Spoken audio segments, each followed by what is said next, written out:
Haleluya, haleluya. Tuhan memberkati Bapak Ibu Saudara sekalian. Haleluya.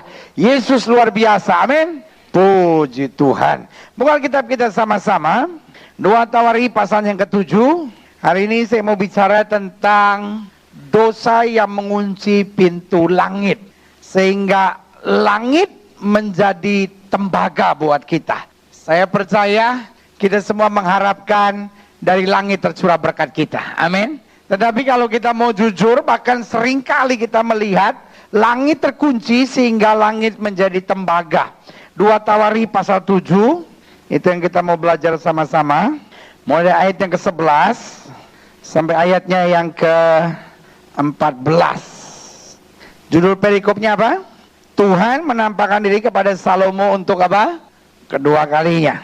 Saya berdoa kepada jemaat sekalian supaya setiap kita boleh mengalami Tuhan menampakkan diri buat kita. Amin. Karena saya percaya my God is a living God. Allah saya adalah Allah yang hidup. Dia bisa bicara, dia bisa datang pada kita, dia bisa pegang tangan kita, dia bisa tuntun langkah-langkah kita, dan dia bisa beri kepastian dalam jalan-jalan kita. 2 Tawarikh pasal 7 ayat yang ke-11. Demikianlah Salomo apa? Menyelesaikan rumah Tuhan. Menyelesaikan rumah Tuhan dan istana raja, dan berhasil melaksanakan dalam rumah Tuhan dan dalam istananya segala sesuatu yang apa? Timbul dalam hatinya. Ayat 12. Kemudian Tuhan menampakkan diri kepada Salomo pada malam hari dan berfirman kepadanya, telah ku dengar doamu dan telah ku pilih tempat ini bagiku sebagai rumah persembahan. Bila mana aku menutup langit. Nah ini dia. Ada saatnya di mana Allah sendiri bilang, I will close the gates of heaven. Aku akan menutup gerbang-gerbang langit. Gates of heaven. Ya kan? Dikatakan, bila mana aku menutup langit. Why? Ya kan? Nah itu akan kita belajar hari ini. Tetapi akibatnya dikatakan apa? Sehingga tidak ada apa? Hujan. Ya kan? Bicara tentang hujan buat mereka yang waktu itu agraris, bicara tentang hujan itu bicara tentang berkat, iya kan? Aku menutup langit, there is no rain, tidak ada hujan, artinya tidak ada kehidupan, tidak ada berkat, tidak ada crops, iya kan? Tidak ada benih yang akan tumbuh, iya kan? Tidak ada binatang-binatang yang akan hidup, karena apa? Tidak ada hujan. Lalu dikatakan apa? Aku menyuruh, udah nggak ada hujan, belalang lagi datang. Pernah nggak ngalamin gitu saudara? Berkat udah nggak turun, apa yang ada digrogotin lagi. Wah ini berat nih, iya kan? Kalau cuma nggak turun berkat masih nggak apa-apa. Udah nggak turun berkat ada belalang lagi. Dan dikatakan apa? Aku menyuruh belalang memakan habis hasil bumi, dan jangan salah, it's not the devil. Ayat ini bilang apa? Aku. Sama-sama bilang sama saya aku. Artinya apa? Yang menyuruh belalang itu is not the devil, it's God himself. Iya kan? Aku menyuruh belalang makan habis hasil bumi. Dan bila mana apa? Aku, itu lagi tuh nggak enak tuh. Melepaskan penyakit sampar. Sudah hujan nggak turun, belalang datang, penyakit sampar lagi menyerang. Mati udah habis. Iya kan? Nah, sebenarnya yang ngasih dalam Tuhan perlu surat catat di sini. It's not the devil. Jadi jangan surat bilang, oh ini setan lagi menyerang. No, it's not the devil. Clearly, jelas sekali di sini dibilang apa? Aku yang melepaskan penyakit sampar di antara umatku. Tapi ayat 14 bilang, dan umatku yang atasnya namaku disebut, merendahkan diri, berdoa dan mencari wajahku, lalu berbalik dari jalan-jalan yang jahat, maka dikatakan apa? Aku akan mendengar dari sorga, akan mengampuni dosa mereka, serta memulihkan apa? Negeri mereka. Nah saudaraku yang kasih dalam Tuhan, kita tahu latar belakang ceritanya. Ini adalah Salomo yang sedang mentabiskan bait Allah. Tetapi dalam ayat bacaan ini kita lihat ada 3 hal yang luar biasa. Yang pertama kita bisa lihat apa rancangan Tuhan. Yang kedua kita bisa melihat bagaimana sikap kita kalau kita membereskan dosa. Dan yang ketiga kita bisa lihat apa yang Tuhan mau kerjakan buat kita. Nah mulai dulu kita akan bahas apa sih rancangan Allah bagi anak-anaknya. Saya catat dalam pendahuluan rancangan Allah bagi anak-anaknya sangat jelas. Apa itu? Tadi ayat yang ke-11 jelas bilang, demikianlah Salomo apa? Sama-sama bilang sama saya, menyelesaikan. Menyelesaikan rumah Tuhan dan apa? Istana raja, dan berhasil apa? Melaksanakan dalam rumah Tuhan, dalam istananya segala sesuatu yang timbul dari dalam apa? Hatinya. Nah, saudaraku yang kasih dalam Tuhan, menarik perhatian saya. Yang pertama di sini, apa rencana Tuhan agar kita dapat menyelesaikan rumah Tuhan dan istana raja. Amin. Kalau saudara tanya sama saya, apa maksudnya pendeta bahwa rancangan Tuhan untuk saya dapat menyelesaikan rumah Tuhan dan istana raja? Bicara tentang rumah Tuhan, kita tahu semuanya ini adalah mengerjakan pekerjaan Tuhan. Amin. Bicara tentang istana raja, itu bicara tentang kehidupannya Salomo. He is a king. Dia itu raja. Nah, Tuhan mau kita menyelesaikan. Allah nggak mau kita setengah-setengah. Ya kan? Ada banyak orang melayani Tuhan setengah-setengah. Ya kan? Ada banyak orang setengah pelayanan, setengah bisnis, bisnisnya setengah-setengah, pelayanannya setengah-setengah, apapun yang dia kerjakan setengah-setengah. God is not a half-half God, ya kan? Nah, itu dia. Supaya saudara gampang ngerti. God is not a half-half God, ya kan? Allah bukan Allah yang setengah-setengah, saudara-saudara.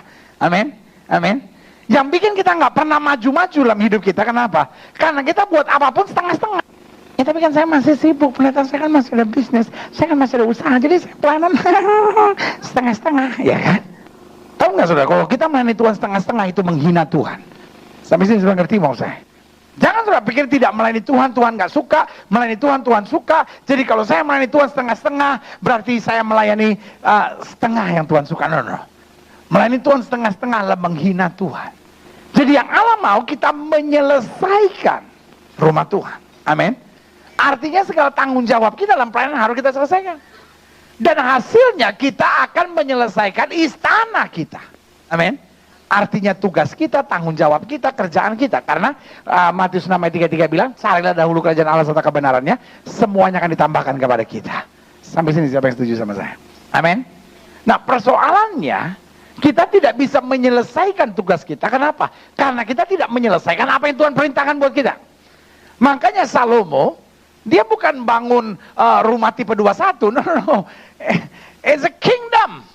Sebuah kerajaan yang dia bangun. Amin. Ya kan? Dan God be with him. Allah memberkati dia. Kenapa? Karena dia menyelesaikan rumah Tuhan. Sampai sini sudah ngerti mau saya. Yang kedua, apa rancangan Tuhan? Agar kita berhasil melaksanakan segala sesuatu yang timbul di hati kita. Iya kan? Bilang sama sebelah saudara, Bapak kita mau kamu senang. Sama-sama bilang sama saya, Allah saya mau saya senang. Amin. Allah tuh bukan Tuhan yang senang lihat kita susah gitu, ya kan? Ya pokoknya biar apa yang Tuhan mau jadilah. Ya udah Tuhan, yang penting Tuhan senang. Ya, akhirnya kita jadikan lagu itu lagu rohani. Biarlah sedih, asalkan kau bahagia. Ya kan? No. Waktu kita buat apa yang Tuhan suka, Tuhan akan kerjakan jauh lebih daripada apa yang kita pikirkan. Amin. Soalnya cerita tentang janda di Sarfat itu, iya kan? Elia datang, lalu Elia bilang sama dia, apa yang ada pada kamu? Lalu wanita itu, janda itu bilang, saya cuma ada segenggam tepung dan sedikit minyak dalam buli-buli. Dan saudara tahu Elia bilang apa? Elia bilang, you know what? Buat roti bundar terlebih dahulu bagi aku, baru sisanya buat kamu. Itu pendeta yang paling kurang ajar yang pernah ada di muka bumi, saudara. Ya kan? Saya bisa bayangin nggak? Ini dia bukan datang ke istana, dia bukan datang ke rumah janda kaya, ya kan? Janda kembang lagi. Jadi waktu Tuhan bilang sama dia, oke, kamu tidak lagi di tepi sungai Kerit, tapi sekarang kamu jalan ke situ, kamu akan jumpai seorang janda. Nah, saudara gue yang kasih dalam Tuhan, saya bisa bayangin yang di pikiran Elia, nih Tuhan utus aku ke rumah janda ini, pasti janda ini kaya nih. Ya, anting berlian, kalung berlian, cincin berlian sih pasti ada nih ya. Nanti pas lihat, ya susah. Mungkin dalam hati Elia, ya Tuhan kenapa ngirim ke orang susah gini? Kan sama orang susah dilarang saling mendahului, ya. Nah, soalnya gue yang kasih, you know what? Tiba-tiba, waktu Elia bilang, kamu ada apa di rumah? Segenggam tepung sama sedikit minyak dalam buli-buli. Elia dengan tenangnya bilang apa? Olah dahulu bagiku sebuah roti bundar, bawa ke sini, baru kamu buat untuk keluarga kamu. Ini pendeta yang paling kurang ajar yang pernah ada di muka bumi. Saudara bisa bayangin nggak kalau tiba-tiba saudara kedatangan pendeta di rumah saudara, lalu pendeta tanya, ada apa di rumah bu? Ya nasi cuma sedikit sama bakso 2 biji, sama sosis 1. Ya saya cuma bisa buat nasi goreng, habis itu saya akan mati. Gini ya bu ya, ibu tolong bikinin nasi goreng dulu buat saya, bawa ke sini, habis itu baru ibu buat ibu. Pendeta ya? Kok kelakuannya kayak preman gitu? Itu jengkelin banget saudara. Iya. Iya. Saya mau bilang, wah ini nabi kok kelakuannya begitu amat sih? Tapi saudara gue yang kasih dalam Tuhan, wanita ini belajar itu taat. Sama-sama bilang sama saya taat. Dan saudara gue yang kasih dalam Tuhan, apa yang terjadi? Selama dia mulai melakukan segalanya buat Tuhan terlebih dahulu. Ini yang saya mau bilang sama saudara. Minyak dan roti tidak pernah habis. Amin. Artinya apa? Artinya segala sesuatu yang timbul dalam hatinya, Tuhan berkati dia luar biasa. Kasih tepuk tangan yang meriah buat Tuhan. Tuhan mau lihat kita seneng kok. Iya kan? Waktu kita berani bayar harga yang bernama ketaatan, Tuhan akan buat kita senang. Saya nggak percaya hidup Kristen itu menderita. Saya sangat tidak percaya hidup Kristen itu stres. Yang saya percaya adalah hidup Kristen, apapun yang tidak pernah kita pikirkan, Tuhan sediakan luar biasa. Kasih tepuk tangan yang meriah buat Tuhan. Ada banyak orang yang merasa bahwa kalau dia percaya bahwa hidup Kristen itu sengsara, dia rohani. Ada banyak orang pikir kerohanian itu tergantung dari berapa kesengsaraan yang bisa kita pikul dalam hidup kita. No. Kerohanian bukan soal betapa kita sengsaranya, tetapi kerohanian bagaimana kita mengerti apa yang Tuhan sediakan buat kita. Amin. Makanya yang Tuhan mau kita menyelesaikan apa? Rumah Tuhan dan istana raja. Segala suatu pekerjaan Tuhan kita selesaikan, Tuhan akan selesaikan pekerjaan kita. Yang kedua, Tuhan mau kita melaksanakan segala yang timbul di hati kita dengan berhasil. Amin. Dan yang ketiga, kalau sudah masuk ayat 12-nya, saudara lihat, maka pada waktu malam hari Tuhan berbicara. Pertanyaan saya, kenapa pada malam hari Tuhan bicara? Karena setelah dia selesai menyelesaikan tugasnya, dia berlutut, dia datang pada Tuhan. Amin. Dia tidak nonton TV, dia tidak buka Facebook, dia tidak cari internet, ya kan? Dia juga tidak buat hal-hal yang lain. Apa yang dia buat? Ini yang saya mau bilang sama saudara. Dia bergaul karib dengan Tuhan. Amin. Sesibuk apapun saudara, jangan sampai nggak ada waktu untuk Tuhan. Amin. Repotnya udah nggak sibuk, nggak ada juga waktu buat Tuhan. Ini kelewatan. Ada orang pengangguran, doa aja enggak. Malaikat bilang, nganggur aja nggak mau doa, apalagi diberkati nih orang. Iya kan? Ada orang nganggur aja masih nggak mau ke gereja. Kalau saya jadi malaikat, gue jorokin. Iya kan? Bener. Bayangin nganggur. Orang nganggur kan kerjanya nganga. Nganggur aja nggak mau pelayanan. Nganggur aja nggak mau ke gereja. Nganggur aja nggak mau doa. Kalau diajak temennya, kok nggak ke gereja, nggak doa? Sibuk. Malaikat bilang, kita kok tahu nggak ada kerja apa-apa. Iya kan? Kamu nggak ada kerja apa-apa, kok pakai sibuk, ya kan? Makanya sesibuk apapun kita, mari punya waktu bergaul dengan Tuhan. Karena waktu kita bergaul dengan Tuhan, banyak hal yang kita tidak mengerti, yang Tuhan mulai singkapkan buat kita. Kasih tepuk tangan yang meriah buat Tuhan. Nah, selanjutnya, saya pelajari ada 7 dosa yang mengunci pintu langit. Sebagai gembala jemaat, saya senang untuk saya bagikan ini buat setiap saudara. Karena saya mau lihat langit di atas saudara terbuka dan penuh dengan berkat Tuhan. Kasih tepuk tangan lagi sekali lagi meriah buat Tuhan. Amin.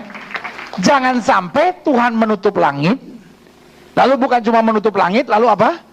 Melepaskan belalang, iya kan? Dan kemudian melepaskan apa? Penyakit sampar, iya kan? Nah, apa dosa yang mengunci pintu langit? Ayub pasal 15 ayat 12 sampai 13 bilang begini. Mengapa engkau dihanyutkan oleh perasaan hatimu dan mengapa matamu menyala-nyala? Sehingga engkau memalingkan hatimu menentang Allah dan mulutmu mengeluarkan perkataan serupa itu. Jadi dosa pertama yang mengunci pintu langit saya sebut berpaling dari Tuhan. Kita bisa berpaling dari Tuhan dengan banyak hal. Tadinya kita udah pelayanan karena kecewa kita mundur. Itu berpaling dari Tuhan. Kita sebetulnya udah mengenal kebenaran, kita sebetulnya udah berhenti merokok, misalnya kita sebetulnya udah tinggalkan kebiasaan-kebiasaan buruk kita gitu ya kan. Tapi karena kita lagi stres, karena kita lagi banyak masalah, kita kembali. Aduh, itu lebih jahat kata Alkitab. Karena apa? Itu yang Alkitab bilang bahwa tadinya rumah itu kosong, lalu sudah rapi tersusun ya kan. Roh-roh jahat sudah diusir keluar. Tetapi ketika sudah rapi, rumah itu masih tetap kosong. Apa yang terjadi? 7 roh jahat masuk. Nah, itu yang saya bilang, orang yang tadinya aktif pelayanan, makanya selalu saya bilang, orang yang paling jahat itu bukan yang nembak orang. Ya, bukan. Orang yang paling jahat adalah orang yang tadinya ke gereja, lalu nggak ke gereja lagi. Itu manusia paling jahat di muka bumi. Orang yang tadinya pelayanan, sekarang udah nggak pelayanan lagi. Itu jahat tuh. Orang kayak gitu diajak ngomong susah. Saya sering kali ketemu orang kayak bandar narkoba, pembunuh bayaran, manusia biasa kok. Jangan sudah pikir pembunuh bayaran, wow, orangnya berani-berani, tergantung. Pembunuh bayaran suruh tidur malam sendiri nggak ada yang berani. Apalagi ada bunyi gini, wow, tato di mana-mana, tapi pas bisa nangis, iya kan? Saya kan ada teman-teman yang kayak begitu yang saya sedang injili gitu ya, dan saya pelajari orang yang jahat-jahat begitu, diinjilin gampang bertobatnya. Yang paling susah bertobat orang yang pernah kecewa. Orang yang tadinya aktif banget di pelayanan, orang tadinya sibuk sekali di gereja, tiba-tiba ada masalah, hatinya sakit, berpaling dari Tuhan. Itu yang setan incar. Karena orang kalau udah berpaling dari Tuhan, saudara perhatiin deh, orang kalau tadinya aktif di pelayanan lalu mundur dari pelayanan, mulai ninggalin Tuhan, mulai berpaling dari Tuhan, mulai hidup dalam perzinahan. Tadinya dia pelayanan pendeta, sekarang kok bisa berzina kayak begitu, sekarang bisa jadi istri piaran. Dia apapun yang dia buat, pintu tertutup buat dia. Apa yang dia usahakan, dia coba jilat sana, dia coba jilat sini, dia coba halalkan segala cara, pintu tertutup. Itu bukan karena Tuhan hukum, bukan karena Tuhan hajar, tetapi Tuhan izinkan supaya apa? Supaya berbalik. Karena hanya dengan berbalik kepada Tuhan kita melihat kemuliaannya. Kasih tepuk tangan yang meriah buat Tuhan. Kita bisa saja kecewa, kita bisa saja menghadapi masalah-masalah yang berat, kita bisa saja mendapat tawaran-tawaran hidup yang kelihatannya menyenangkan, tapi jangan pernah berpaling dari Tuhan. Langit akan menjadi tembaga buat saudara. Yang kedua, Wahyu pasal 2 ayat 22. Lihatlah, aku akan melemparkan dia ke atas ranjang orang sakit, dan mereka yang berbuat zina dengan dia akan kulemparkan ke dalam kesukaran besar, jika mereka tidak bertobat dari perbuatan-perbuatan perempuan itu. Yang kedua, dosa yang mengunci pintu langit, saya pelajari adalah dosa apa? Dosa perzinahan. Buat setiap saudara yang sudah mengerti kebenaran, buat setiap saudara apalagi yang sudah terlibat di dalam pekerjaan Tuhan, jangan coba-coba hidup dalam perzinahan. Waktu sudah mulai hidup dalam perzinahan, apa yang sudah lihat? Ya, KPK aja berzina bisa jadi masalah. Ya kan? Itu belum bertobat. Ya kan? Apalagi orang percaya yang sudah bertobat. Makanya sebagai hamba Allah, saya mau ingatkan, sampai Tuhan bilang apa? Aku melemparkan dia ke ranjang orang sakit, saudara. Ngerti sampai di sini, saudara? Iya kan? Makanya sebagai hamba Allah, sebagai gembala jemaat, saya cinta saudara, saya mengasihi saudara, dari dasar hati saya dalam ini yang saya mau bilang, mari hidup bersih sama Tuhan. Amin. Dunia di mana kita hidup adalah dunia perzinahan, iya kan? Lihat aja video klip, nggak ada yang normal. Video klip nggak ada yang normal. Orang nyanyi di kolam renang, pakai baju berenang, apa hubungannya? Bener nggak? Nyanyi sama berenang itu nggak ada hubungannya. Nggak ada orang bisa nyanyi sambil berenang, nggak ada orang berenang bisa sambil nyanyi. Betul nggak? Coba lihat video klip. Masa ada video klip di kolam renang? Mana bisa? Itu nggak masuk akal. Orang lagi berenang ya, kembung, air keluar. Iya ya. Coba lihat iklan-iklan, iya kan? Coba lihat pergaulan sekarang, coba lihat mode-mode sekarang, iya kan? Baju-baju orang, makin hari roh perzinahan itu makin kuat, iya kan? Karena dan buat kita tuh bukan sesuatu yang baru. Alkitab sudah bilang bahwa di akhir zaman roh-roh katak, roh-roh kodok, roh-roh perzinahan akan dilepaskan oleh iblis. Untuk apa? Untuk menggoda, iya kan? Makanya Alkitab bilang ekor naga itu akan menghancurkan sepertiga dari bintang-bintang yang ada, ya kan? Sementara dalam 1 Petrus dikatakan bintang-bintang dunia ini adalah orang percaya yang sudah mengalami kemuliaan Tuhan. Amin. Iya kan? Sepertiganya akan binasa. Saya tadinya pikir ekor naga itu apa? Waktu saya pelajari lagi, naga adalah satu-satunya binatang yang di ekornya ada alat kelaminnya. Alat kelamin dari naga itu adanya di ekornya. Berarti di akhir zaman sepertiga akan hancur karena apa? Perzinahan. Makanya anak-anak muda yang belum menikah hidup suci. Amin. Bapak-bapak jangan amin-amin aja Pak, juga bapak-bapak ya kan. Ibu-ibu juga sama ya kan. Karena sekarang zina itu bukan cuma milik laki-laki. Wih, makanya ada banyak ibu-ibu bilang, oh laki-laki itu tukang zina. Zinanya sama siapa? Sama perempuan? Sama. Iya kan? Iya. Zaman sekarang sama gilanya. Makanya hidup dalam apa? Kesucian. Yang ketiga, apa dosa yang mengunci pintu langit? Dilihat Yesaya 3:16-17. Tuhan berfirman, oleh karena wanita Sion telah menjadi sombong dan telah berjalan dengan jenjang leher dan dengan main mata, berjalan dengan dibuat-buat langkahnya dan gemercing dengannya giring-giring kakinya, maka Tuhan akan membuat batu kepala wanita Sion penuh kudis dan Tuhan akan mencukur rambut sebelah dahi mereka. Ya kan? Berarti yang ketiga dosa yang mengunci pintu langit, saya catat di sini, adalah kesombongan. Orang sombong itu dilawan oleh Tuhan. Makanya Alkitab bilang apa? Bahwa kepala mereka menjadi berkudis, saudara-saudara, ya kan? Itu kalau kepala udah kudisan, waduh, hancur, ya kan? Karena buat wanita yang namanya kepala adalah mahkota, rambut adalah mahkota. Kalau udah rambutnya kudisan, kalau kepalanya udah kudisan, iya kan? Nah, suami mana yang mau elus-elus dia kudis? Bukan dielus, digarok. Iya. Makanya sebagai hamba Allah saya mau bilang, sombong itu mengunci pintu langit. Karena orang sombong adalah orang yang melawan Tuhan. Orang sombong adalah orang yang merasa bahwa dia tidak perlu Tuhan. Apa sih ciri-ciri orang sombong? Bangun pagi nggak berdoa itu ciri orang sombong. Mungkin setelah menatap saya, oh penonton ini main-main aja. Sombong itu orang yang ngomongnya belagu, belum tentu. Iya. Sombong itu adalah orang yang bangun pagi nggak berdoa, itu sombong. Orang sebelum ngambil keputusan tidak berdoa itu sombong.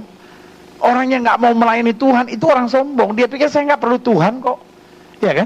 Orang yang dalam doanya memaki-maki Tuhan, Tuhan harus begini, Tuhan kenapa nggak begini, Tuhan kenapa begini, saya kan sudah buat ini. Ya ilah, ada orang yang dengan bangganya bilang, Tuhan saya udah berkorban buat Tuhan, saya udah buat ini buat Tuhan. Malaikat bilang, oh begitu, kamu udah kasih apa sama Tuhan? Tiap bulan saya kasih 50 juta sebagai saya punya persembahan perpuluhan. Oh gitu. Yang aku kasih kepadamu berapa? Ya 500. Banyakan aku kan ngasih. Kita ini kadang-kadang baru ngasih perpuluhan aja sombong. Ada lagi yang belum kasih perpuluhan aja udah sombong. Iya kan? Yang kita kasih sama Tuhan kadang-kadang juga uang-uang kecil kita kok. Yang kadang-kadang kita kasih sama Tuhan juga cuma sisa-sisa waktu kita kok. Iya kan? Belajar jadi orang yang Tuhan, apa yang Tuhan buat itu yang terbaik buat saya. Karena semua yang saya punya datang dari Tuhan. Saya tidak bisa buat apa-apa kalau bukan karena Tuhan dalam hidup saya. Kalau tepuk tangan yang meriah buat Tuhan. Selanjutnya, apa dosa yang mengunci pintu langit? Lihat Yesaya 22 ayat 12-14. Pada waktu itu Tuhan semesta alam menyuruh orang menangis dan meratap dengan menggundul kepala dan melilikan kain kabung. Tetapi lihat di tengah-tengah mereka ada kegirangan dan sukacita, membantai lembu dan menyembelih domba, makan daging dan minum anggur sambil berseru, marilah kita makan dan minum sebab besok kita mati. Tetapi Tuhan semesta alam menyatakan dan berfirman kepadaku, sungguh kesalahanmu itu tidak akan diampuni sampai kamu mati, firman Tuhan semesta alam. Berarti selanjutnya dosa yang mengunci pintu langit, apa itu? Tidak mau bertobat. Pak, Bu, setiap kita pada dasarnya bisa salah. Iya kan? Berarti hidup ini bukan bagaimana supaya tidak salah, tapi bagaimana memperbaiki kesalahan. Makanya kita kalau jadi orang tuh ya, kalau ada orang salah, nggak usah kita jajah, kenapa sih? Ada orang kalau orang salah sedikit gitu kayaknya kita, dia tapi pendeta dia udah buat salah sama saya, pendeta saya belum bisa terima, pendeta saya tahu dia minta maaf tapi air mata buaya. Ya, lu kebetulan memang dia namanya buaya, mau diapain? Ya, memang air mata buaya. Iya kan? Ya. Di dekat rumah saya ada tukang gado-gado namanya Ibu Aya, namanya Rohaya, dipanggilnya Bu Aya, ya kan? Anaknya namanya Syafi'i, dipanggilnya Sapi. Jadi Bu Aya punya anak sapi, saudara. Tapi nggak apa-apa, yang penting bukan babi. Kalau babi kena flu. Sian tuh babi, udah dibilang haram, sekarang kena flu lagi. Aduh, saya berdoa supaya ada flu kambing biar satu sama, ya kan? Babi tertekan sekali sekarang. Iya. Sekarang babi nundung aja, nanti kalau ada flu kambing baru babi bilang satu sama. Iya. Setiap kita bisa salah, Pak. Ibu, setiap kita bisa salah. Karena itu kalau suami salah, ya sudahlah, bereskanlah. Kalau istri ada salah, ya udah. Kalau mertua ada salah, ipar-ipar ada salah gitu. Biasakan tuh, jangan disimpan kayak apaan gitu. Ada orang sampai kayak buduh, sampai kena penyakit kanker gara-gara nyimpen kesalahan orang. Jangan. Setiap orang bisa salah. Persoalannya kita mau bertobat nggak, itu aja. Amin. Alkitab sampai bilang gini, walaupun dosamu merah seperti kermizi, aku akan putihkan putih seperti salju. Amin. Berarti hidup Kristen yang pertama tidak perlu terjajah oleh kesalahan kita. Belajar menyadari saya sudah diampuni. Lalu yang kedua yang harus kita ingat, kalau ada orang bersalah sama kita, belajar kita juga mengampuni.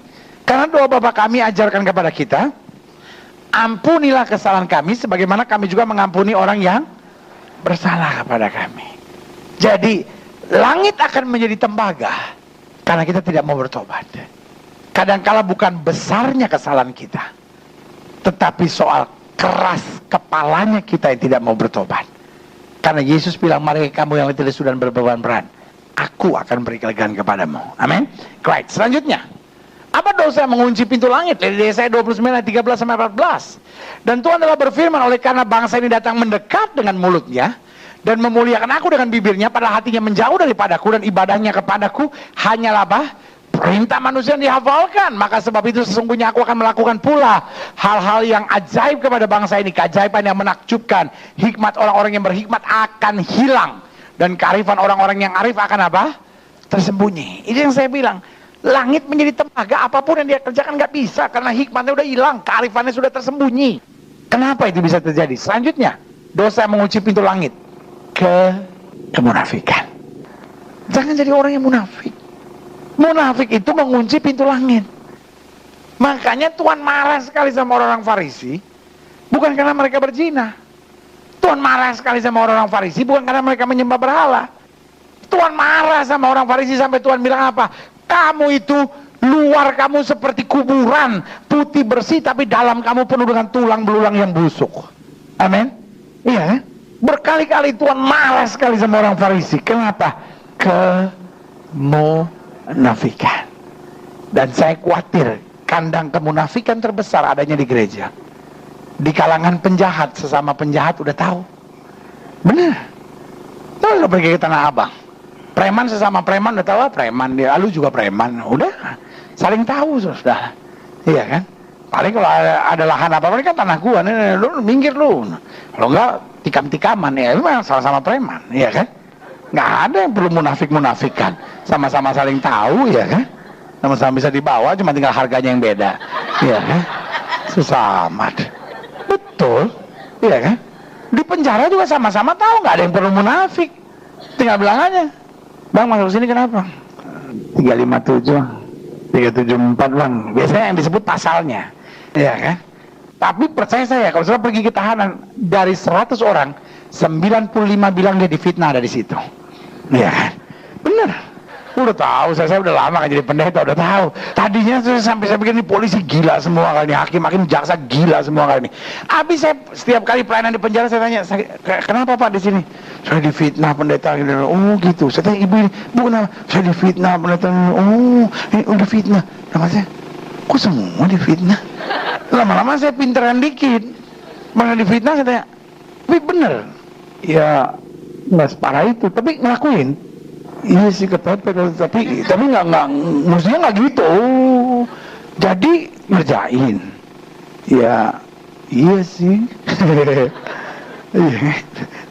Tapi di gereja itu yang kadangkala saya pikir lebih banyak orang munafik daripada di penjara.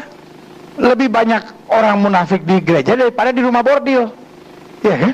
Karena orang gereja kalau ketemu orang gitu, shalom, haleluya, Yesus luar biasa, ya kan? Pas orangnya balik, nah, itu, bener, banci di Taman Lawang, dari dandanan sama modelnya udah kita tahu dia banci, berdirinya udah begini, celananya udah pendek, bajunya terbuka semuanya, oh, iya, udah ketahuan banci. Nah bedanya orang gereja, sampai malaikat kadang-kadang minder, bener, iya kan?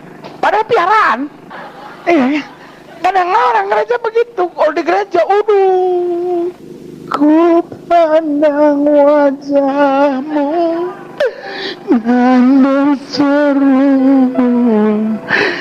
pertolongan ku datang darimu. Semalam baru berzina dia. Sampai malaikat gini, kayaknya dia nih semalam nih.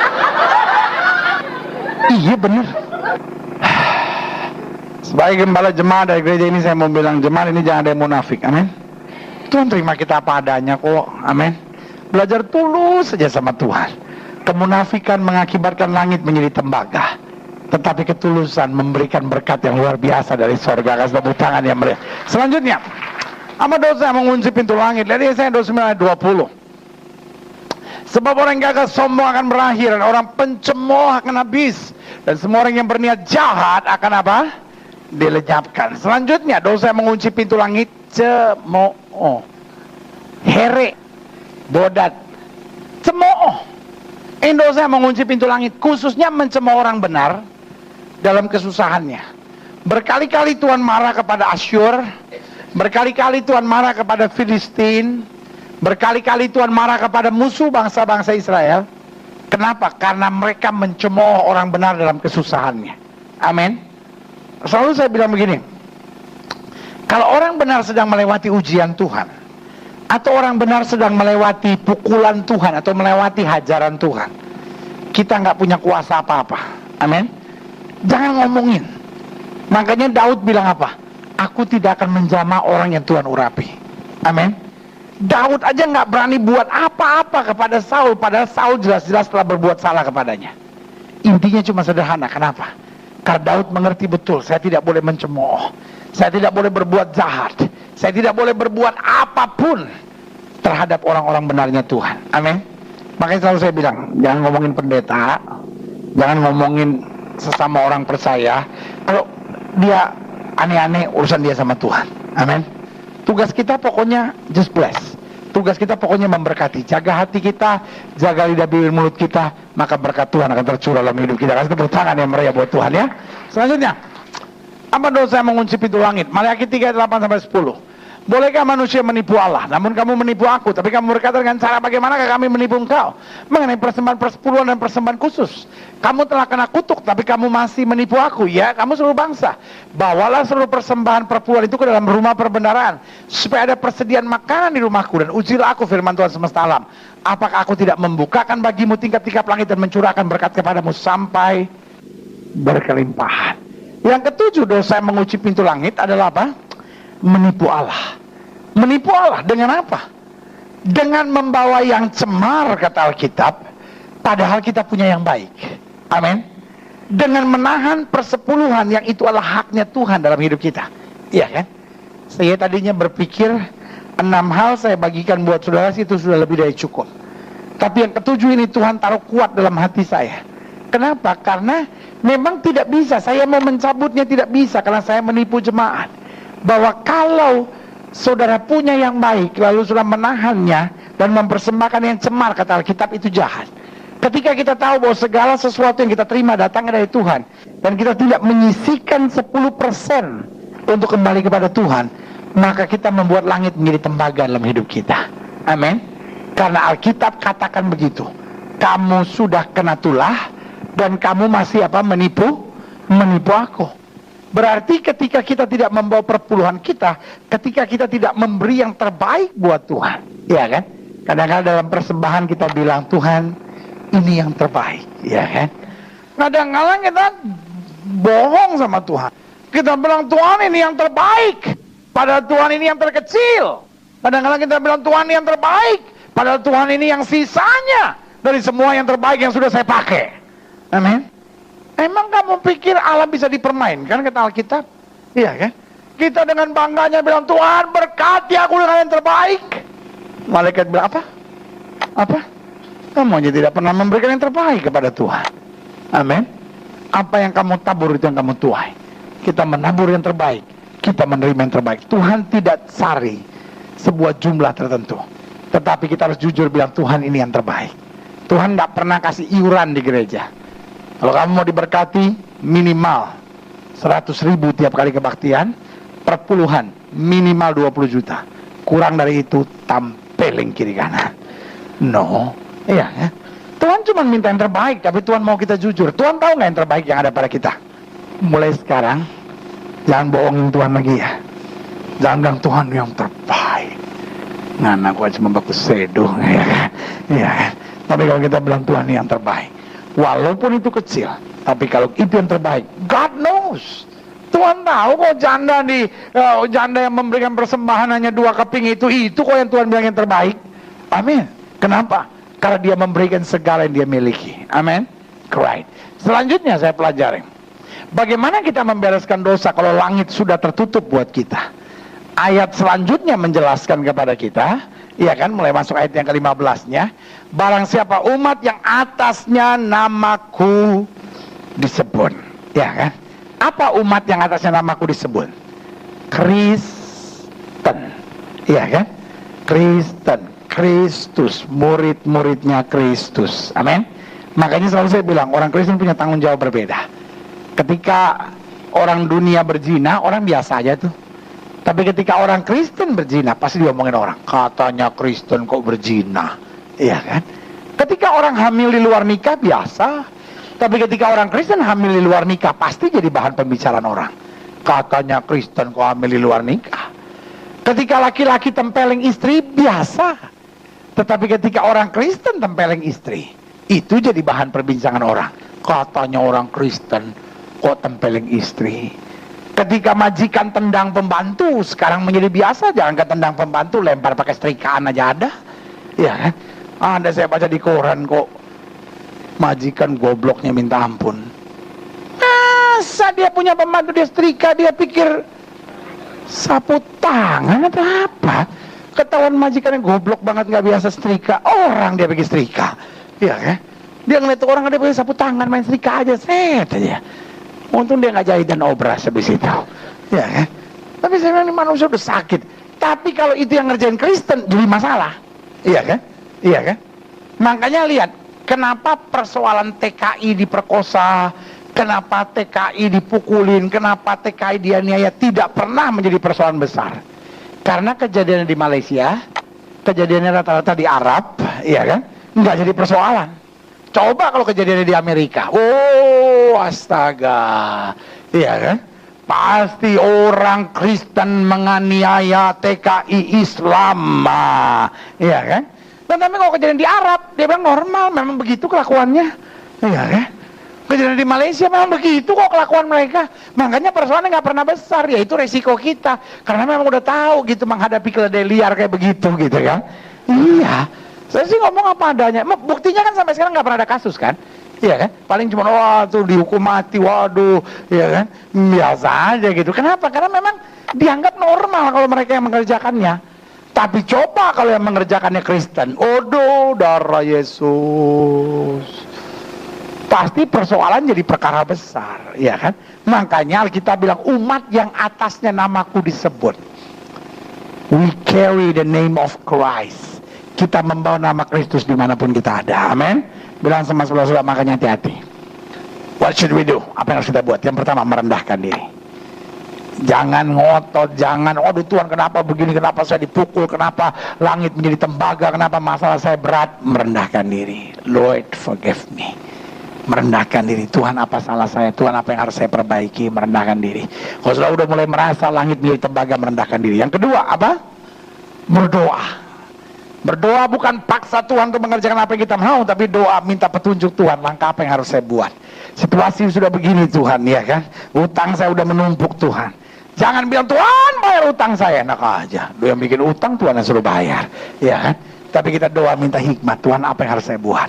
Tuhan saya tidak menyerah, Tuhan saya tahu Tuhan akan buka jalan, ya kan? Tuhan akan beri kepastian buat saya, ya kan? Kita kadang-kala waktu kita udah merendahkan diri sama Tuhan, kita nyalahin semua orang. No. Kadang-kala persoalan menjadi worse, bukan karena semua orang nggak mau nolong saudara, bukan karena semua orang ngecewain saudara, tapi karena memang karakter saudara yang jelek, saudara. Jadi yang pertama merendahkan diri, yang kedua apa? Berdoa. Yang ketiga apa? Cari wajah Tuhan. Artinya Tuhan, maunya Tuhan tuh apa sih Tuhan? Apa sih yang perlu diperbaiki di dalam hidup saya Tuhan? Cari wajah Tuhan. Ketika kita merendahkan diri, berdoa mencari wajah Tuhan. Dan apa? Ini yang paling penting. Berbalik dari jalan-jalan kita yang jahat. That is repentance. Apa itu bertobat? Turn around.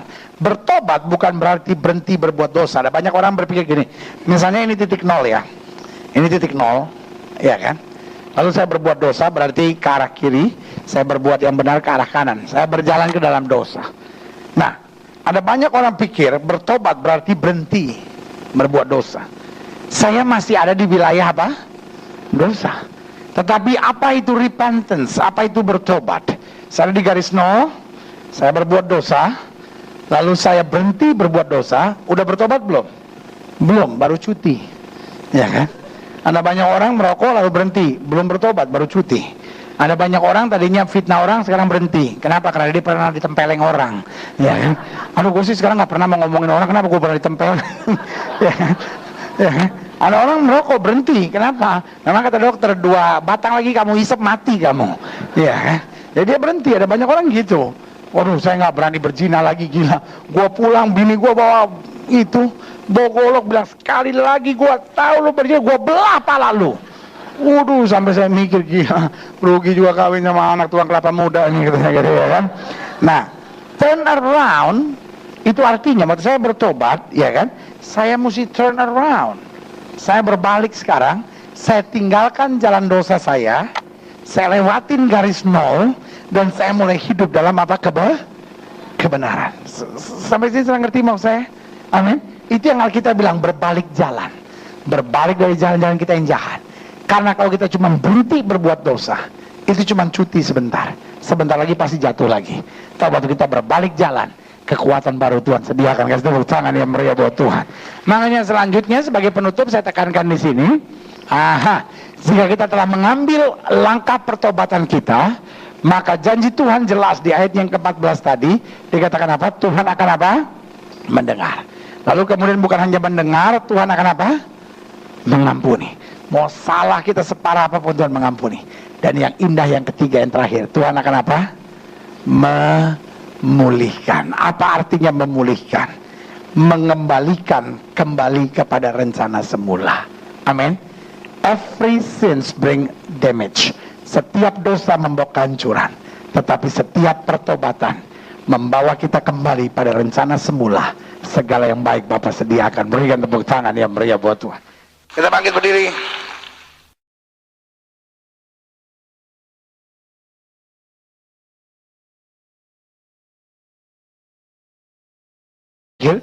Lebih banyak orang munafik daripada di penjara.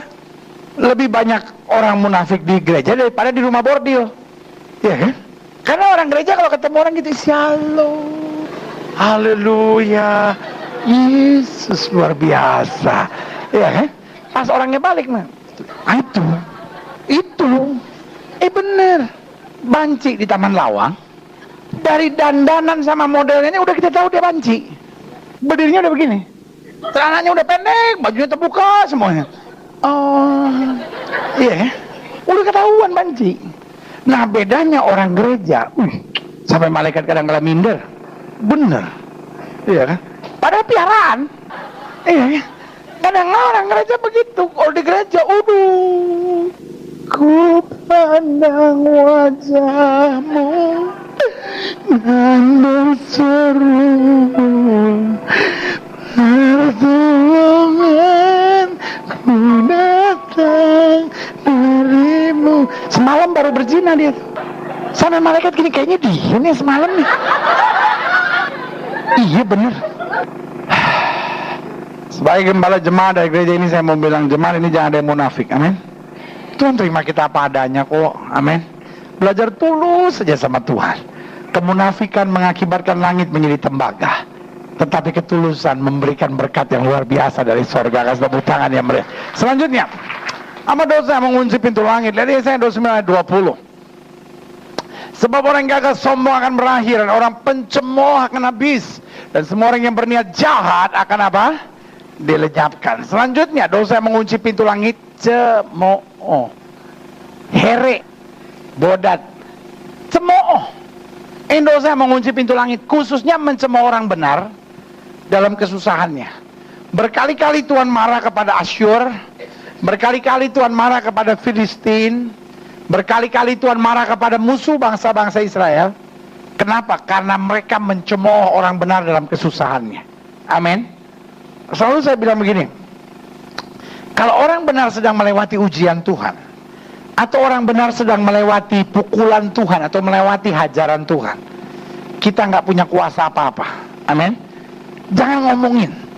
Makanya Daud bilang apa? Aku tidak akan menjamah orang yang Tuhan urapi. Amin. Daud aja nggak berani buat apa-apa kepada Saul, padahal Saul jelas-jelas telah berbuat salah kepadanya. Intinya cuma sederhana. Kenapa? Karena Daud mengerti betul, saya tidak boleh mencemooh, saya tidak boleh berbuat jahat, saya tidak boleh berbuat apapun terhadap orang-orang benarnya Tuhan. Amin. Makanya selalu saya bilang, jangan ngomongin pendeta, jangan ngomongin sesama orang percaya. Kalau dia aneh-aneh, urusan dia sama Tuhan. Amin. Tugas kita pokoknya just bless. Tugas kita pokoknya memberkati. Jaga hati kita, jaga lidah bibir mulut kita, maka berkat Tuhan akan tercurah dalam hidup kita. Kasih tepuk tangan yang meriah buat Tuhan ya. Selanjutnya, apa dosa yang mengunci pintu langit? Maliaki 3:8-10. Bolehkah manusia menipu Allah? Namun kamu menipu aku. Tapi kamu berkata, dengan cara bagaimanakah kami menipu engkau? Mengenai persembahan persepuluhan dan persembahan khusus. Kamu telah kena kutuk, tapi kamu masih menipu aku. Ya, kamu seluruh bangsa. Bawalah seluruh persembahan perpuluhan itu ke dalam rumah perbendaharaan, supaya ada persediaan makanan di rumahku. Dan ujilah aku, firman Tuhan semesta alam.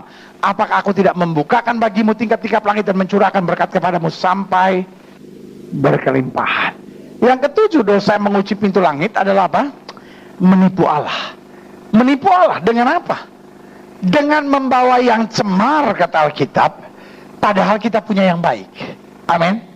Dengan menahan persepuluhan yang itu adalah haknya Tuhan dalam hidup kita. Iya kan? Saya tadinya berpikir 6 hal saya bagikan buat saudara, itu sudah lebih dari cukup. Tapi yang ketujuh ini Tuhan taruh kuat dalam hati saya. Kenapa? Karena memang tidak bisa, saya mau mencabutnya tidak bisa, karena saya menipu jemaat. Bahwa kalau saudara punya yang baik, lalu sudah menahannya dan mempersembahkan yang cemar, kata Alkitab, itu jahat. Ketika kita tahu bahwa segala sesuatu yang kita terima datangnya dari Tuhan, dan kita tidak menyisihkan 10% untuk kembali kepada Tuhan, maka kita membuat langit menjadi tembaga dalam hidup kita. Amin. Karena Alkitab katakan begitu, kamu sudah kena tulah dan kamu masih apa? Menipu aku. Berarti ketika kita tidak membawa perpuluhan kita, ketika kita tidak memberi yang terbaik buat Tuhan, ya kan? Kadang-kadang dalam persembahan kita bilang, Tuhan, ini yang terbaik, ya kan? Kadang-kadang kita bohong sama Tuhan. Kita bilang, Tuhan ini yang terbaik, padahal Tuhan ini yang terkecil. Kadang-kadang kita bilang, Tuhan ini yang terbaik, padahal Tuhan ini yang sisanya dari semua yang terbaik yang sudah saya pakai. Amin. Emang kamu pikir Allah bisa dipermainkan, kata Alkitab? Iya kan? Kita dengan bangganya bilang, Tuhan berkati aku dengan yang terbaik. Malaikat bilang apa? Apa? Kamu aja tidak pernah memberikan yang terbaik kepada Tuhan. Amin.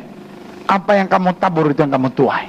Kita menabur yang terbaik, kita menerima yang terbaik. Tuhan tidak sari sebuah jumlah tertentu, tetapi kita harus jujur bilang, Tuhan ini yang terbaik.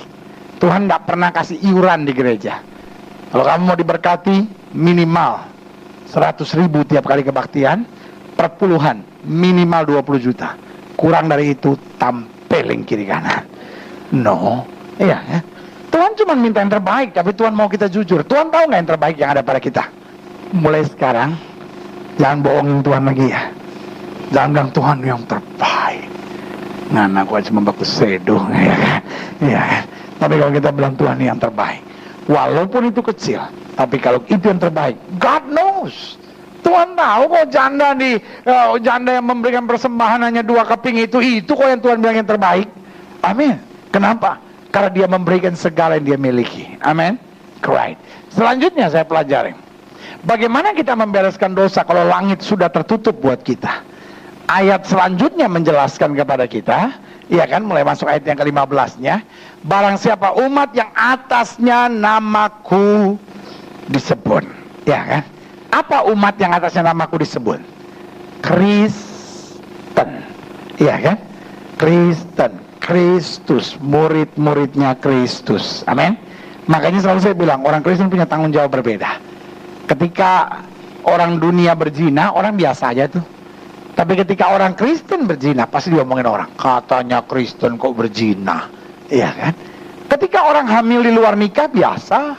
Tapi ketika orang Kristen hamil di luar nikah, pasti jadi bahan pembicaraan orang. Katanya Kristen kok hamil di luar nikah, ngomongnya belagu, belum tentu. Iya kan? Sombong itu adalah orang yang bangun pagi nggak berdoa, itu sombong. Orang sebelum ngambil keputusan tidak berdoa, itu sombong. Orang yang nggak mau melayani Tuhan, itu orang sombong. Dia pikir saya nggak perlu Tuhan kok. Ya kan? Orang yang dalam doanya memaki-maki Tuhan, Tuhan harus begini, Tuhan kenapa nggak begini, Tuhan kenapa begini, saya kan sudah buat ini. Ya ilah, ada orang yang dengan bangganya bilang, Tuhan saya udah berkorban buat Tuhan, saya udah buat ini buat Tuhan. Malaikat bilang, oh begitu, kamu udah kasih apa sama Tuhan? Tiap bulan saya kasih 50 juta sebagai saya punya persembahan perpuluhan. Oh gitu, yang aku kasih kepadamu berapa? Ya 500. Banyakan aku kan ngasih. Kita ini kadang-kadang baru ngasih perpuluhan aja sombong. Ada lagi yang belum kasih perpuluhan aja udah sombong. Iya kan? Yang kita kasih sama Tuhan kadang-kadang juga uang-uang kecil kita kok. Yang kadang-kadang kita kasih sama Tuhan juga cuma sisa-sisa waktu kita kok. Iya kan? Belajar jadi orang yang Tuhan, apa yang Tuhan buat itu yang terbaik buat saya. Karena semua yang saya punya datang dari Tuhan. Saya tidak bisa buat apa-apa kalau bukan karena Tuhan dalam hidup saya. Kalau tepuk tangan yang meriah buat Tuhan. Selanjutnya, apa dosa yang mengunci pintu langit? Lihat Yesaya 22 ayat 12 sampai 14. Pada waktu itu Tuhan semesta alam menyuruh orang menangis dan meratap dengan menggundul kepala dan melilikan kain kabung. Tetapi lihat di tengah-tengah mereka ada kegirangan dan sukacita, membantai lembu dan menyembelih domba, makan daging dan minum anggur sambil berseru, marilah kita makan dan minum sebab besok kita mati. Tetapi Tuhan semesta alam menyatakan dan berfirman kepadaku, sungguh kesalahanmu itu tidak akan diampuni sampai kamu mati, firman Tuhan semesta alam. Berarti selanjutnya dosa yang mengunci pintu langit, apa itu? Tidak mau bertobat. Pak, Bu, setiap kita pada dasarnya bisa salah. Iya kan? Berarti hidup ini bukan bagaimana supaya tidak salah, tapi bagaimana memperbaiki kesalahan. Makanya kita kalau jadi orang tuh ya, kalau ada orang salah, nggak usah kita jajah, apa sih? Ada orang kalau orang salah sedikit gitu kayaknya kita, dia tapi pendeta dia udah buat salah sama saya, pendeta saya nggak bisa terima, pendeta saya tahu dia minta maaf tapi air mata buaya. Ya, lu kebetulan memang dia namanya buaya, mau diapain? Ya, memang air mata buaya. Iya ya. Di dekat rumah saya ada tukang gado-gado namanya Ibu Aya, namanya Rohaya, dipanggilnya Bu Aya, ya kan? Anaknya namanya Syafi'i, dipanggilnya Sapi. Jadi buaya punya anak sapi, saudara. Tapi nggak apa-apa, yang penting bukan babi. Kalau babi kena flu. Sian tuh babi, udah dibilang haram, sekarang kena flu lagi. Aduh, saya berdoa supaya ada flu kambing biar satu sama, ya kan? Babi tertekan sekali sekarang. Iya. Sekarang babi nunduk aja, nanti kalau ada flu kambing baru babi bilang satu sama. Iya. Setiap kita bisa salah, Pak. Ibu, setiap kita bisa salah. Karena itu kalau suami salah, ya sudahlah, bereskanlah. Kalau istri ada salah, ya udah. Kalau mertua ada salah, ipar-ipar ada salah gitu. Biasakan tuh, jangan disimpan kayak apaan gitu. Ada orang sampai kayak sampai kena penyakit kanker gara-gara nyimpen kesalahan orang. Jangan. Setiap orang bisa salah. Persoalannya kita mau bertobat nggak, itu aja. Amin. Alkitab sampai bilang gini, walaupun dosamu merah seperti kermizi, aku akan putihkan putih seperti salju. Amin. Berarti hidup Kristen yang pertama tidak perlu terjajah oleh kesalahan kita. Belajar menyadari saya sudah diampuni. Lalu yang kedua yang harus kita ingat, kalau ada orang bersalah sama kita, belajar kita juga mengampuni. Karena doa Bapa kami ajarkan kepada kita, ampunilah kesalahan kami sebagaimana kami juga mengampuni orang yang bersalah kepada kami. Jadi langit akan menjadi tembaga karena kita tidak mau bertobat. Kadangkala bukan besarnya kesalahan kita, tetapi soal keras kepalanya kita yang tidak mau bertobat. Karena Yesus bilang, mari kamu yang letih lesu dan berbeban berat, aku akan beri kelegaan kepadamu. Amin. Right. Selanjutnya, apa dosa yang mengunci pintu langit? Dari Yesaya 29 ayat 13 sampai 14. Dan Tuhan telah berfirman, oleh karena bangsa ini datang mendekat dengan mulutnya dan memuliakan aku dengan bibirnya, pada hatinya menjauh daripadaku dan ibadahnya kepadaku hanyalah apa? Perintah manusia yang dihafalkan. Maka sebab itu sesungguhnya aku akan melakukan pula hal-hal yang ajaib kepada bangsa ini. Keajaiban yang menakjubkan. Hikmat orang-orang yang berhikmat akan hilang. Dan kearifan orang-orang yang arif akan apa? Tersembunyi. Itu yang saya bilang. Langit menjadi temaga, apapun yang dia kerjakan nggak bisa. Karena hikmatnya udah hilang, kearifannya sudah tersembunyi. Kenapa itu bisa terjadi? Selanjutnya, dosa yang mengunci pintu langit. Kemunafikan. Jangan jadi orang yang munafik. Munafik itu mengunci pintu langit.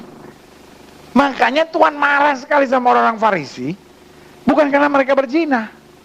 Tuhan marah sekali sama orang-orang Farisi. Bukan karena mereka menyembah berhala. Tuhan marah sama orang Farisi sampai Tuhan bilang apa? Kamu itu, luar kamu seperti kuburan. Putih bersih tapi dalam kamu penuh dengan tulang belulang yang busuk.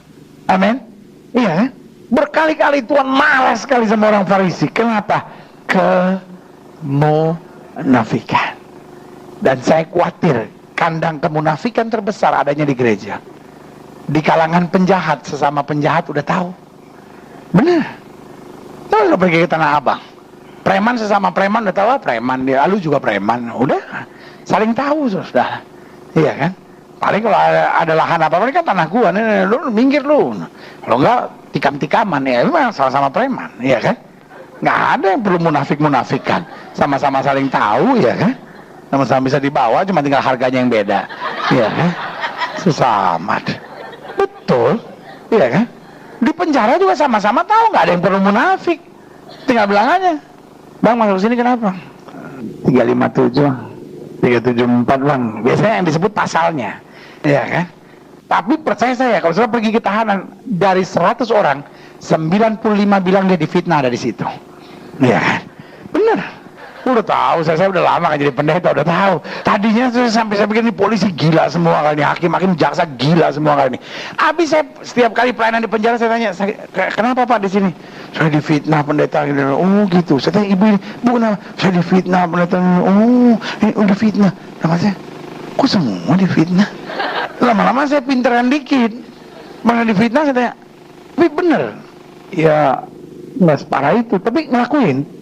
Iya sih kepepet, tapi nggak mestinya nggak gitu. Jadi ngerjain. Ya iya sih. Tapi di gereja itu yang kadang-kala saya pikir pasal 15 ayat 12 sampai 13 bilang begini. Mengapa engkau dihanyutkan oleh perasaan hatimu dan mengapa matamu menyala-nyala?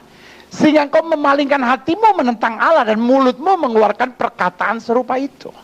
Jadi dosa pertama yang mengunci pintu langit saya sebut berpaling dari Tuhan. Kita bisa berpaling dari Tuhan dengan banyak hal.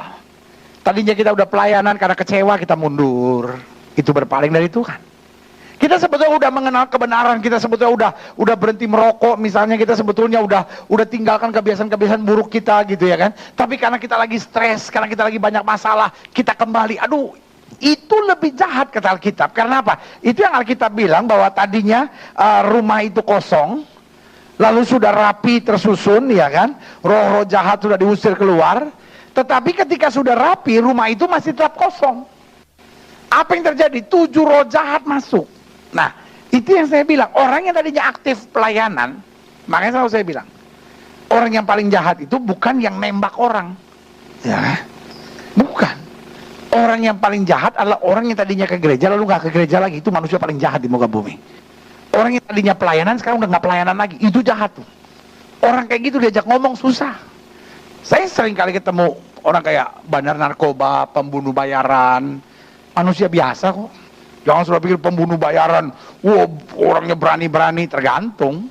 Pembunuh bayaran suruh tidur malam sendiri nggak ada yang berani. Apalagi ada bunyi gini, wow, tato di mana-mana, tapi pas bisa nangis, ya kan?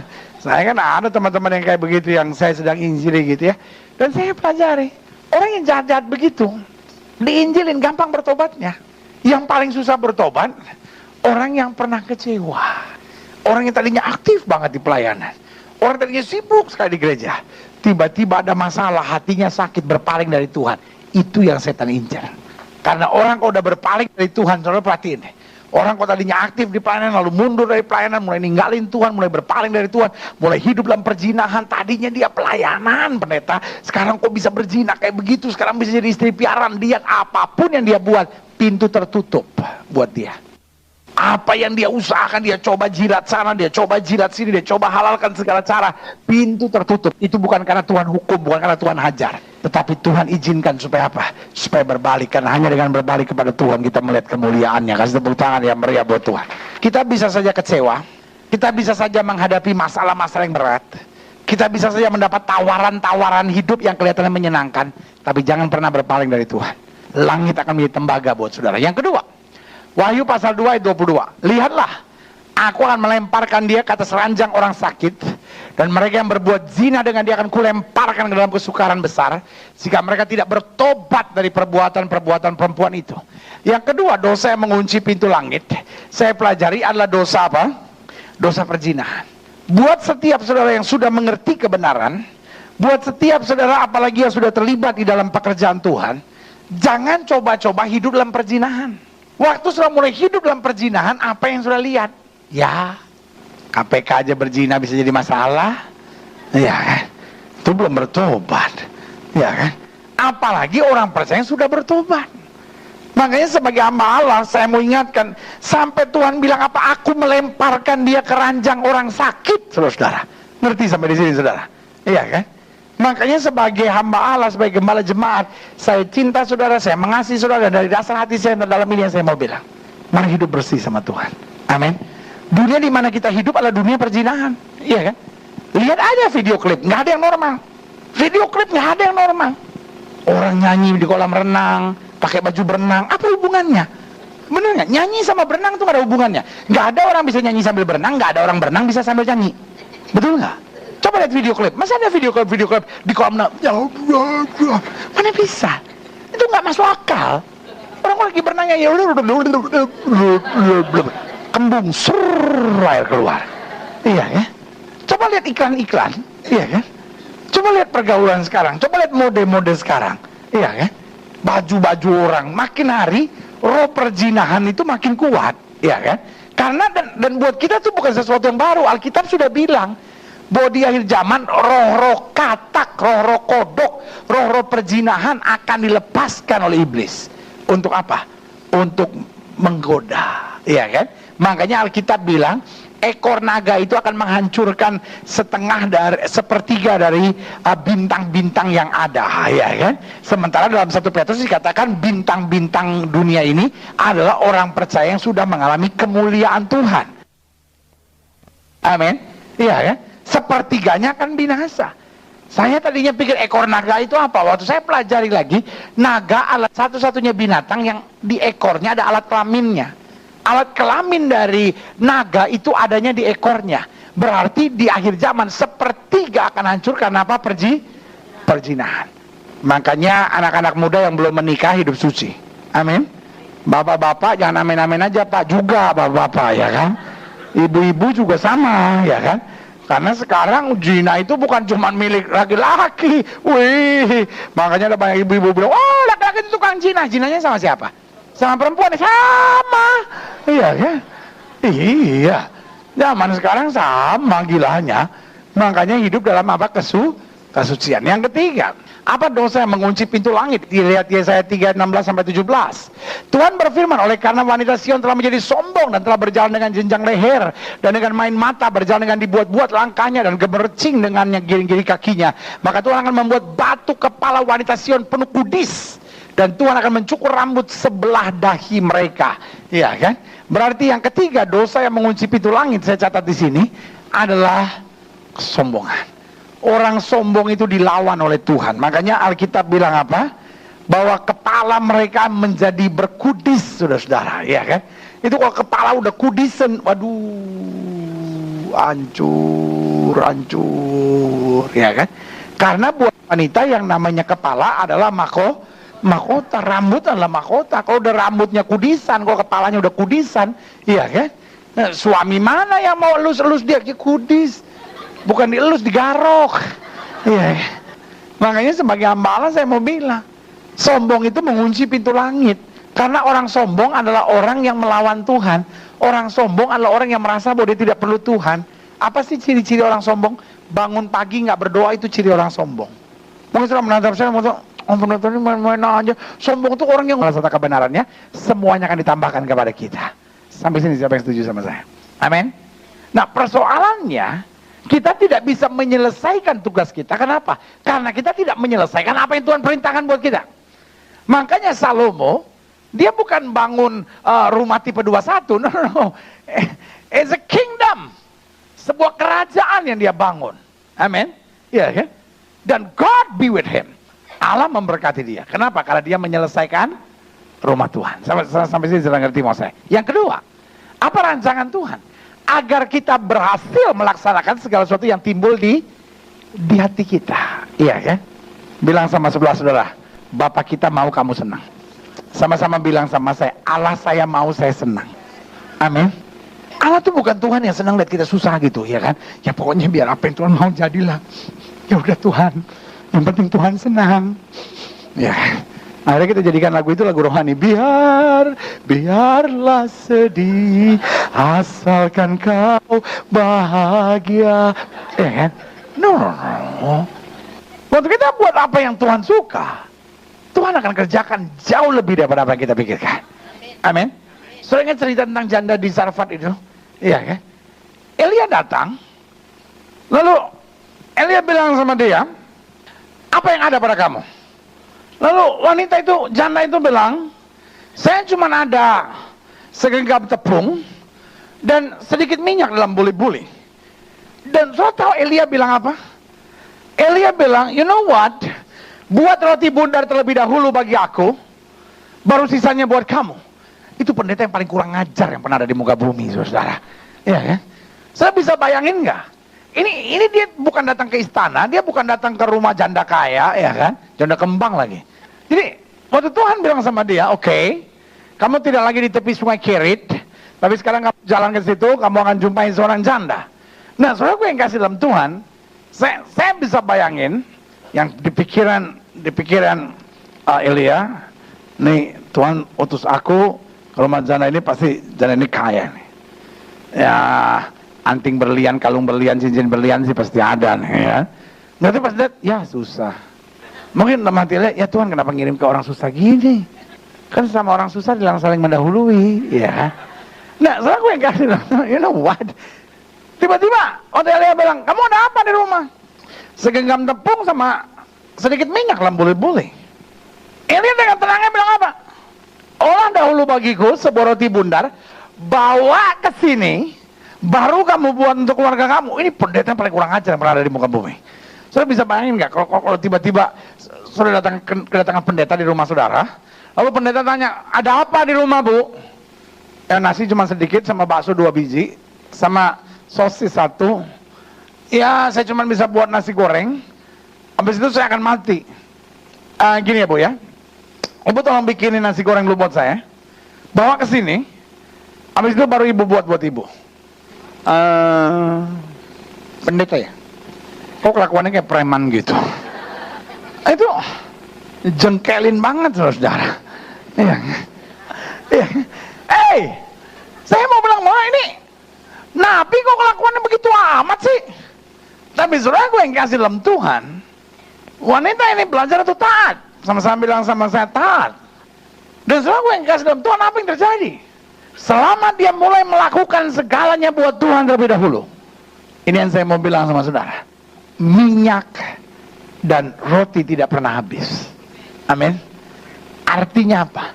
Artinya segala sesuatu yang timbul dalam hatinya, Tuhan berkati dia luar biasa. Kasih tepuk tangan yang meriah buat Tuhan. Tuhan mau lihat kita seneng kok. Iya kan? Waktu kita berani bayar harga yang bernama ketaatan, Tuhan akan buat kita senang. Saya nggak percaya hidup Kristen itu menderita. Saya sangat tidak percaya hidup Kristen itu stres. Yang saya percaya adalah hidup Kristen, apapun yang tidak pernah kita pikirkan, Tuhan sediakan luar biasa. Kasih tepuk tangan yang meriah buat Tuhan. Ada banyak orang yang merasa bahwa kalau dia percaya bahwa hidup Kristen itu sengsara, dia rohani. Ada banyak orang pikir kerohanian itu tergantung dari berapa kesengsaraan yang bisa kita pikul dalam hidup kita. No. Kerohanian bukan soal betapa kita sengsaranya, tetapi kerohanian bagaimana kita mengerti apa yang Tuhan sediakan buat kita. Amin. Makanya yang Tuhan mau kita menyelesaikan apa? Rumah Tuhan dan istana raja. Segala suatu pekerjaan Tuhan kita selesaikan, Tuhan akan selesaikan pekerjaan kita. Yang kedua, Tuhan mau kita melaksanakan segala yang timbul di hati kita dengan berhasil. Amin. Dan yang ketiga, kalau sudah masuk ayat 12-nya, saudara lihat, maka pada waktu malam hari Tuhan berbicara. Pertanyaan saya, kenapa pada malam hari Tuhan bicara? Karena setelah dia selesai menyelesaikan tugasnya, dia berlutut, dia datang pada Tuhan. Amin. Dia tidak nonton TV, dia tidak buka Facebook, dia tidak cari internet, ya kan? Dia juga tidak buat hal-hal yang lain. Apa yang dia buat, ini yang saya mau bilang sama saudara, dia bergaul karib dengan Tuhan. Amin. Sesibuk apapun saudara, jangan sampai nggak ada waktu untuk Tuhan. Amin. Repotnya udah nggak sibuk, nggak ada juga waktu buat Tuhan. Ini kelewatan. Ada orang pengangguran, doa aja enggak. Malaikat bilang, wah, nganggur aja nggak mau doa, apalagi diberkati nih orang. Iya kan? Ada orang nganggur aja masih nggak mau ke gereja. Kalau saya jadi malaikat, gue jorokin. Iya kan? Bener. Bayangin nganggur. Orang nganggur kan kerjanya nganga. Nganggur aja nggak mau pelayanan. Nganggur aja nggak mau ke gereja. Nganggur aja nggak mau doa. Kalau diajak temennya, kok nggak ke gereja nggak doa? Sibuk. Malaikat bilang, kita kok tahu nggak ada kerja apa-apa, iya kan? Kamu nggak ada kerja apa-apa kok pakai sibuk, ya kan? Makanya sesibuk apapun kita, mari punya waktu bergaul dengan Tuhan. Karena waktu kita bergaul dengan Tuhan, banyak hal yang kita tidak mengerti, yang Tuhan mulai singkapkan buat kita. Kasih tepuk tangan yang meriah buat Tuhan. Nah, selanjutnya, saya pelajari ada 7 dosa yang mengunci pintu langit. Sebagai gembala jemaat, saya senang untuk saya bagikan ini buat setiap saudara. Karena saya mau lihat langit di atas saudara terbuka dan penuh dengan berkat Tuhan. Kasih tepuk tangan lagi sekali lagi yang meriah buat Tuhan. Amin. Jangan sampai Tuhan menutup langit, lalu bukan cuma menutup langit, lalu apa?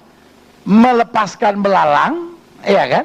Dan kemudian melepaskan apa? Penyakit sampar, iya kan? Nah, apa dosa yang mengunci pintu langit? Hallelujah, hallelujah to His name, King Jesus,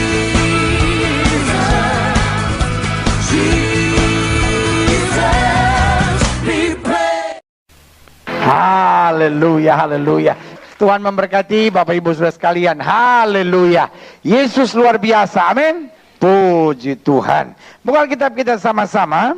2 Tawari pasal yang ke-7. Hari ini saya mau bicara tentang dosa yang mengunci pintu langit, sehingga langit menjadi tembaga buat kita. Saya percaya kita semua mengharapkan dari langit tercurah berkat kita. Amin. Tetapi kalau kita mau jujur, bahkan seringkali kita melihat langit terkunci sehingga langit menjadi tembaga. 2 Tawari pasal 7, itu yang kita mau belajar sama-sama. Mulai ayat yang ke-11 sampai ayatnya yang ke-14. Judul perikopnya apa? Tuhan menampakkan diri kepada Salomo untuk apa? Kedua kalinya. Saya berdoa kepada jemaat sekalian supaya setiap kita boleh mengalami Tuhan menampakkan diri buat kita. Amin. Karena saya percaya my God is a living God. Allah saya adalah Allah yang hidup. Dia bisa bicara, dia bisa datang pada kita, dia bisa pegang tangan kita, dia bisa tuntun langkah-langkah kita, dan dia bisa beri kepastian dalam jalan-jalan kita. 2 Tawari pasal 7 ayat yang ke-11. Demikianlah Salomo apa? Menyelesaikan rumah Tuhan. Menyelesaikan rumah Tuhan dan istana raja, dan berhasil melaksanakan dalam rumah Tuhan dan dalam istananya segala sesuatu yang apa? Timbul dalam hatinya. Ayat 12. Kemudian Tuhan menampakkan diri kepada Salomo pada malam hari dan berfirman kepadanya, telah ku dengar doamu dan telah ku pilih tempat ini bagiku sebagai rumah persembahan. Bila mana aku menutup langit. Nah ini dia. Ada saatnya di mana Allah sendiri bilang, I will close the gates of heaven. Aku akan menutup gerbang-gerbang langit. Gates of heaven. Ya kan? Dikatakan bila mana aku menutup langit. Why? Iya kan? Nah itu akan kita belajar hari ini. Tetapi akibatnya dikatakan apa? Sehingga tidak ada apa? Hujan. Iya kan? Bicara tentang hujan buat mereka yang waktu itu agraris. Bicara tentang hujan itu bicara tentang berkat. Iya kan? Aku menutup langit. There is no rain. Tidak ada hujan. Artinya tidak ada kehidupan, tidak ada berkat, tidak ada crops, ya kan? Tidak ada benih yang akan tumbuh, ya kan? Tidak ada binatang-binatang yang akan hidup. Karena apa? Tidak ada hujan. Lalu dikatakan apa? Aku menyuruh. Oh, udah nggak ada hujan, belalang lagi datang. Pernah nggak ngalamin gitu, saudara? Berkat udah nggak turun, apa yang ada digrogotin lagi. Wah ini berat nih, ya kan? Kalau cuma nggak turun berkat masih nggak apa-apa. Udah nggak turun berkat, ada belalang lagi. Dan dikatakan apa? Aku menyuruh belalang memakan habis hasil bumi, dan jangan salah. It's not the devil. Ayat ini bilang apa? Aku. Sama-sama bilang sama saya, aku. Artinya apa? Yang menyuruh belalang itu is not the devil, it's God himself. Iya kan? Aku menyuruh belalang makan habis hasil bumi. Dan bila mana apa? Aku, itu lagi tuh nggak enak tuh. Melepaskan penyakit sampar. Sudah hujan nggak turun, belalang datang, penyakit sampar lagi menyerang. Mati udah habis. Ya kan? Nah, sebenarnya yang ngasih dalam Tuhan, perlu surat catat di sini, it's not the devil. Jadi jangan surat bilang, oh ini setan lagi menyerang. No, it's not the devil. Clearly, jelas sekali di sini dibilang apa? Aku yang melepaskan penyakit sampar di antara umatku. Tapi ayat 14 bilang, dan umatku yang atasnya namaku disebut, merendahkan diri, berdoa dan mencari wajahku, lalu berbalik dari jalan-jalan yang jahat, maka dikatakan apa? Aku akan mendengar dari sorga, akan mengampuni dosa mereka, serta memulihkan apa? Negeri mereka. Nah, saudaraku yang kasih dalam Tuhan, kita tahu latar belakang ceritanya. Ini adalah Salomo yang sedang mentabiskan bait Allah. Tetapi dalam ayat bacaan ini kita lihat ada 3 hal yang luar biasa. Yang pertama, kita bisa lihat apa rancangan Tuhan. Yang kedua, kita bisa melihat bagaimana sikap kita kalau kita membereskan dosa. Dan yang ketiga, kita bisa lihat apa yang Tuhan mau kerjakan buat kita. Nah, mulai dulu kita akan bahas apa sih rancangan Allah bagi anak-anaknya. Saya catat dalam pendahuluan, rancangan Allah bagi anak-anaknya sangat jelas. Apa itu? Tadi ayat yang ke-11 jelas bilang, demikianlah Salomo apa? Sama-sama bilang sama saya, menyelesaikan rumah Tuhan dan apa? Istana raja, dan berhasil apa? Melaksanakan dalam rumah Tuhan, dalam istananya segala sesuatu yang timbul dari dalam apa? Hatinya. Nah, saudaraku yang kasih dalam Tuhan, menarik perhatian saya. Yang pertama di sini, apa rencana Tuhan agar kita dapat menyelesaikan rumah Tuhan dan istana raja. Amin. Kalau saudara tanya sama saya, apa maksudnya pendeta? Bahwa rancangan Tuhan untuk saya dapat menyelesaikan rumah Tuhan dan istana raja. Bicara tentang rumah Tuhan, kita tahu semuanya ini adalah mengerjakan pekerjaan Tuhan. Amin.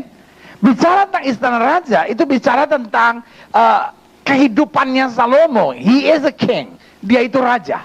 Nah, Tuhan mau kita menyelesaikan. Allah nggak mau kita setengah-setengah. Ya kan? Ada banyak orang melayani Tuhan setengah-setengah. Ya kan? Ada banyak orang setengah pelayanan, setengah bisnis, bisnisnya setengah-setengah, pelayanannya setengah-setengah, apapun yang dia kerjakan setengah-setengah. God is not a half-half God, ya kan? Nah, itu dia.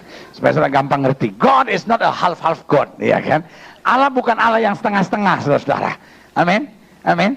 Yang bikin kita nggak pernah maju-maju dalam hidup kita, kenapa? Karena kita buat apapun setengah-setengah. Ya tapi kan saya masih sibuk, pendeta, saya kan masih ada bisnis, saya kan masih ada usaha, jadi saya pelayanan setengah-setengah, ya kan? Tahu nggak saudara, kalau kita melayani Tuhan setengah-setengah itu menghina Tuhan. Sampai sini sudah ngerti mau saya? Jangan saudara pikir tidak melayani Tuhan, Tuhan nggak suka, melayani Tuhan, Tuhan suka. Jadi kalau saya melayani Tuhan setengah-setengah, berarti saya melayani setengah yang Tuhan suka. No. Melayani Tuhan setengah-setengah adalah menghina Tuhan.